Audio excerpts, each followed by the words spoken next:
मंडळी आपण पाहत आहोत की स्त्रिया शिकलेल्या आहेत, सवरलेल्या आहेत, मोठमोठ्या हुद्द्यावरती गेलेल्या आहेत. पण अशा स्त्रियांच्या काही कहाण्या आहेत ज्या पडद्यामागच्या आहेत, त्या काळ्याकुट्ट्या आहेत. त्यांना वेगवेगळ्या हिंसाचाराचा सामना करावा लागतो. अशाच काही घटना आपण पाहणार आहोत. पाहूया प्रसंग नंबर 1, कांताचा घरगुती हिंसाचार.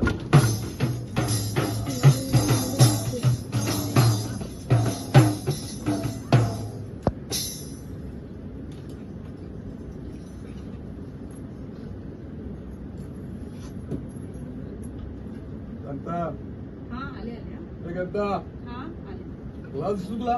हा दिसतोय ना. आज बटकून तुला भात टाकणार. हो हो मी हे घ्या. मूर्खबाई, मला 2 लागतात, 2 टाक. हो हो देते ना. जा. अहो पण मी काय म्हणते, आज आपल्या लग्नाची अॅनिव्हर्सरी आहे की नाही? म्हणून तो एन्जॉय करतोय. नको ना, आजच्या दिवशी तरी तुम्ही नका ना घेऊ. अहो नको, ऐका ना, दारू पिल्यामुळे आपल्या आयुष्याचं नुकसान होत आहे, थोडं तरी समजून घ्या. अहो मी पण शिकलेली आहे, मी पण मला BCom शिकवतोय? आहे. मला शिकवतोय? अहो, ऐका तरी.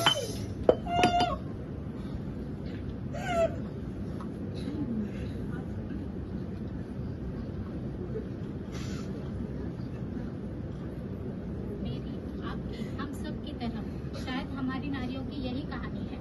शायद हम नारियां बेजुबान ही इस दुनिया से आजाद होगी.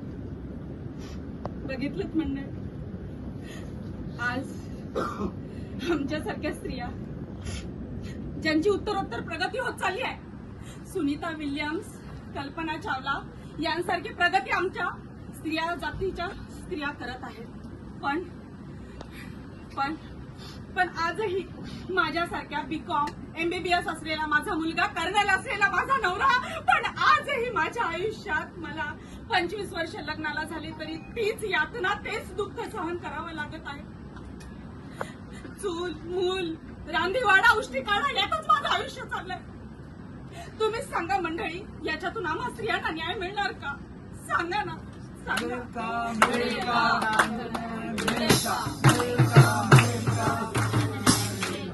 मित्रांनो, पाहिलं घरगुती हिंसाचारामध्ये कांताची ही अवस्था.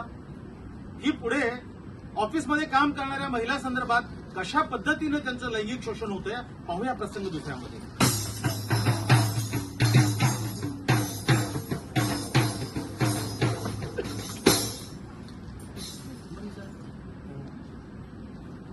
नको, may I come in, sir? संगला मॅडम, अरे वा वा वा वा, या ना, बसा ना. काय काम काढलं? सर मी ऑफिसर लेटर आणलं होतं. तुझं लेटर काय? प्रमोशन तर काय घेऊन बसला? प्रमोशन झालं म्हणून समजा.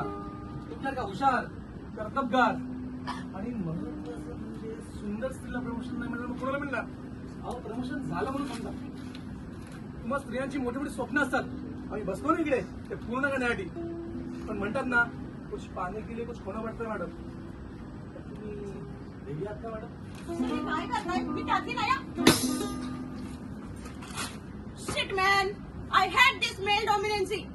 बघितलं मंडळी, आम्ही स्त्रिया कुठे सुरक्षित नाही आहोत. घर असो किंवा बस स्टॉप असो किंवा कुठेही असो, आम्ही सगळीकडे हा नाक त्रास सहन करतो. मला वाटलं होतं हा नवीन बॉस हा तरी देव माणूस असणार, पण नाही. हा ही त्या हरामखोर जुन्या माणसासारखा, त्यासारखाच हा ना शरीर सुखाची मागणी करतोय. तुम्ही मला सांगा, अशा ठिकाणी आम्ही सुरक्षिततेने काम करू शकतो का? या सगळ्या कुचंबनेतून आम्हाला मुक्ती मिळेल का? आम्हाला न्याय मिळू शकतो का?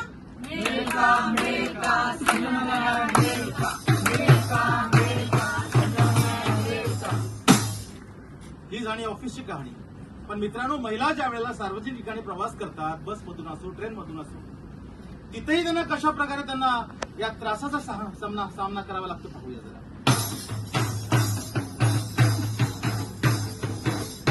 सारिका, ए सारिका, आवर पटकन, लेट होतंय तुला. निघाले.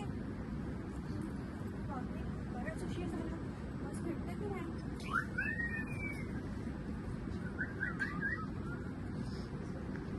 प्रिंग प्रिंग, बस आली.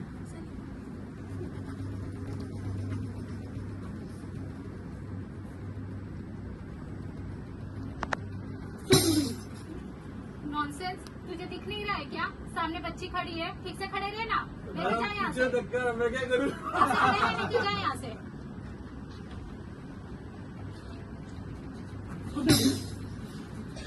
पाहिल्यात मंडळी, हा असा धक्का आम्हा स्त्रियांना नेहमीच सहन करावा लागतो. मी या टवळ्याची तक्रारही करायचं म्हणलं तरी आणि माझा चेहरा पाहिलाय, मग माझ्यावर ऍसिड वार किंवा कुठल्याही परिस्थितीत तुम्हाला नुकसान पोहोचवू शकतो. मग मी हे सगळं असंच सहन करायचं का? का मला यामधून कधी न्याय मिळेल?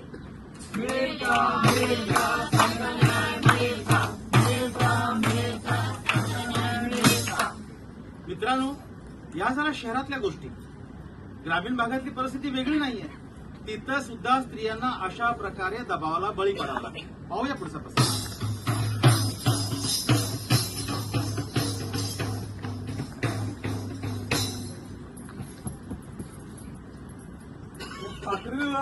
सुमे, ए सुमे, चल ना घरला. अगं चल ना सुमे. अगं नाही, इंग्लिश चल. किती दिवस तुला सांगते, कितीदा हा तुला असाच त्रास द्यायचा आहे. चला पण आज बाला सांगू, तो त्यासने मुक्का राहणे. अगं नग बाला नग सांगू. बाच्या डोक्यावर लय कर्जाचा डोंगर आहे का? नग नाही, मी तिथं काहीच नाही अगं, ऐकलं. नगं. चल, तू आताच घरी चल. अरे हे काय एवढी गर्दी कसली आहे घरासमोर? गर्दी कसली आहे?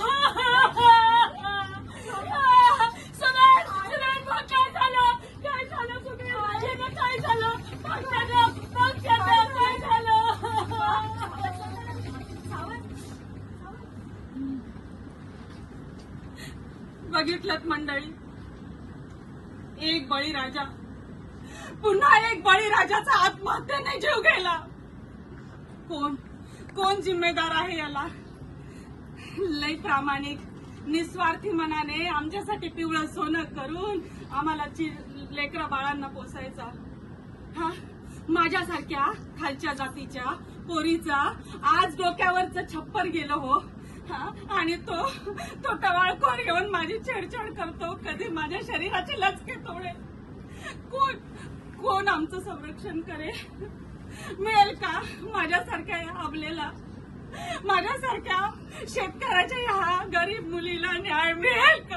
सांगा तुम्ही, मिळेल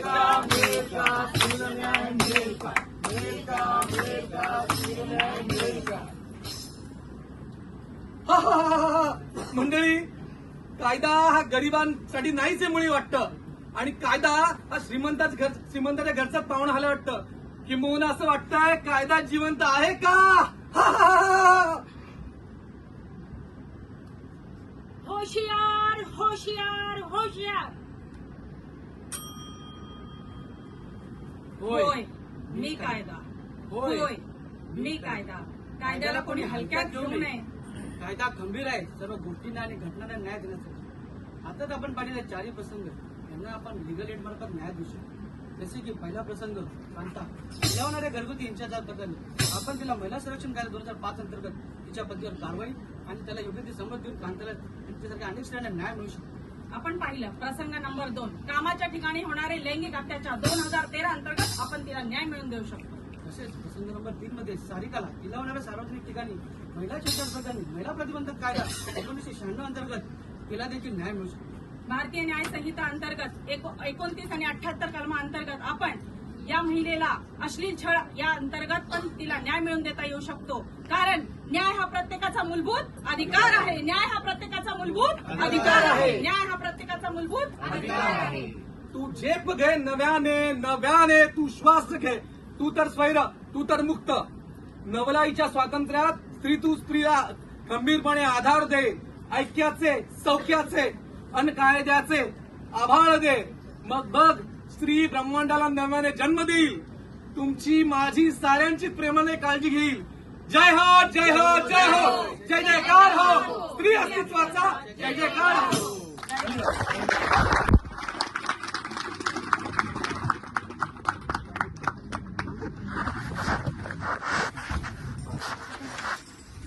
Look one.